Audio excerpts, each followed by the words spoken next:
উনিশ শতকে যে সকল পত্রপত্রিকা বাংলা সমাজের বিকাশে গুরুত্বপূর্ণ ভূমিকা নিয়েছিল সেগুলির মধ্যে অন্যতম হল বামাবোধিনী পত্রিকা। বিশিষ্ট সমাজনেতা উমেশচন্দ্র দত্ত 1863 খ্রিস্টাব্দের আগস্ট মাসে নারী সমাজের উন্নয়নে উদ্দেশ্যে বামাবোধিনী সভা প্রতিষ্ঠা করেন।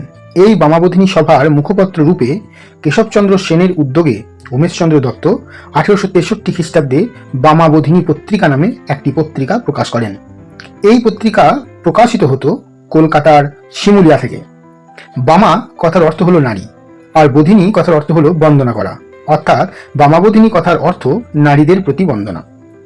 মহিলাদের উন্নয়নে এটিই ছিল নারীদের জন্য বাংলা ভাষার প্রথম মাসিক পত্রিকা। উমেশচন্দ্র দত্ত এই পত্রিকায় প্রায় 44 বছর সম্পাদনা করেছিলেন। এই পত্রিকায় যারা সম্পাদনা করেন তারা হলেন যথাক্রমে উমেশচন্দ্র দত্ত, সুকুমার দত্ত, তালাকুমার কবিরত্ন, সূর্যকুমার চট্টোপাধ্যায়, ক্ষেত্র গোপাল মুখোপাধ্যায় ও আনন্দকুমার দত্ত।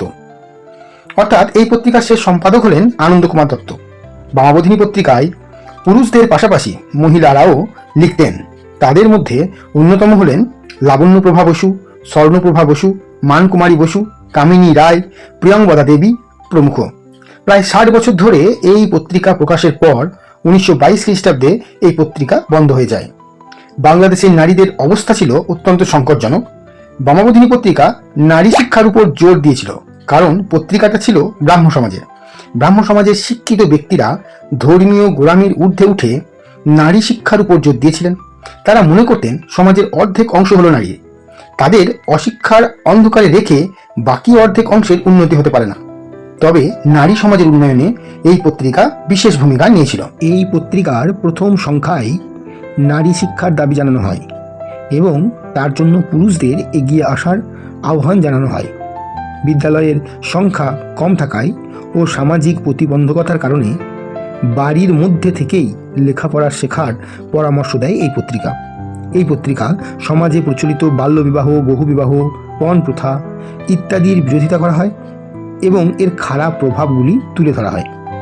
এই পত্রিকা নারীর স্বাস্থ্য রক্ষা, শিশুর পালন, বাড়ির কাজকর্ম ইত্যাদি বিষয়ে শিক্ষাদান করা হয়।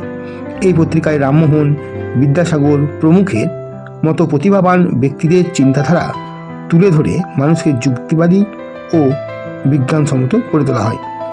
এই পত্রিকায় নারীদের বিভিন্ন কবিতা, গল্প ইত্যাদি প্রকাশিত হতো। তবে এই পত্রিকার বেশ কিছু সীমাবদ্ধতাও ছিল। তো সীমাবদ্ধতাগুলি একটু দেখে নিই।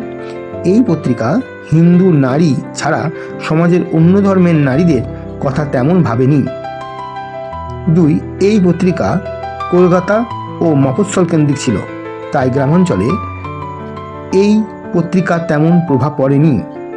এই পত্রিকা সমাজে একটি ক্ষুদ্র অংশের উপর প্রভাব ফেলেছিল, বৃহত্তর নারী সমাজে এর প্রভাব তেমন পড়েনি।